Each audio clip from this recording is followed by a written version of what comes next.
pour l'instant. Emmanuel Navon.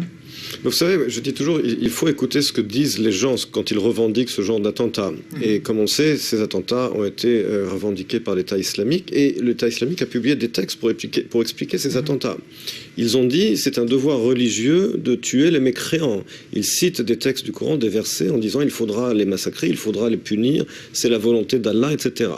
Donc il ne parle nulle part d'occupation, il ne parle nulle part il n'évoque même pas le fait que la France bombarde l'État islamique. C'est-à-dire qu'il parle d'un devoir religieux de tuer les mécréants. Donc ça, on va commencer déjà par ce que eux disent.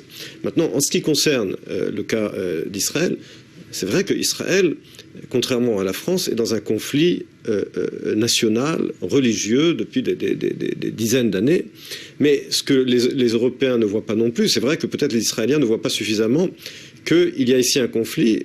Ce n'est pas le cas de la France. Mais ce que les Européens, eux, ne voient pas, et les Français, eux, ne voient pas, c'est que ce terrorisme, il n'a pas commencé après juin 1967.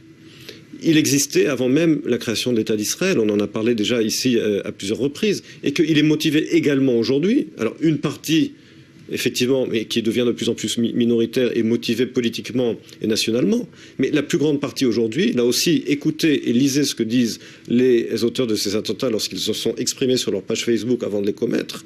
Ils ne disaient pas « Ah, c'est parce qu'il n'y a pas d'horizon politique, c'est parce qu'on ne voit pas de solution ». Non, ils disaient « Nous commettons un acte de vengeance pour la souillure d'Al-Aqsa, etc., etc. » Donc il faut mettre les choses en perspective des deux côtés. Des deux côtés.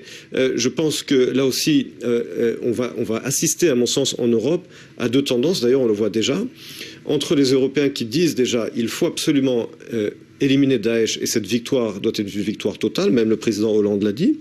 Et on voit déjà une autre tendance qui a été exprimée en début de semaine par la ministre suédoise des Affaires étrangères, qui essaie de rationaliser. Alors évidemment, cette rationalisation, qui disent mais il faut comprendre pourquoi.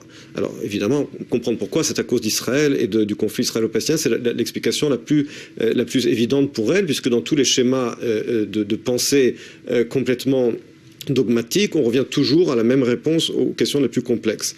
Mais on voit ces deux tendances en Europe aujourd'hui, ceux qui disent il y a un fondamentalisme religieux avec lequel aucun compromis n'est possible et il faut le vaincre, et d'autres qui commencent déjà à rationaliser, ou à essayer de rationaliser. Alors, il y a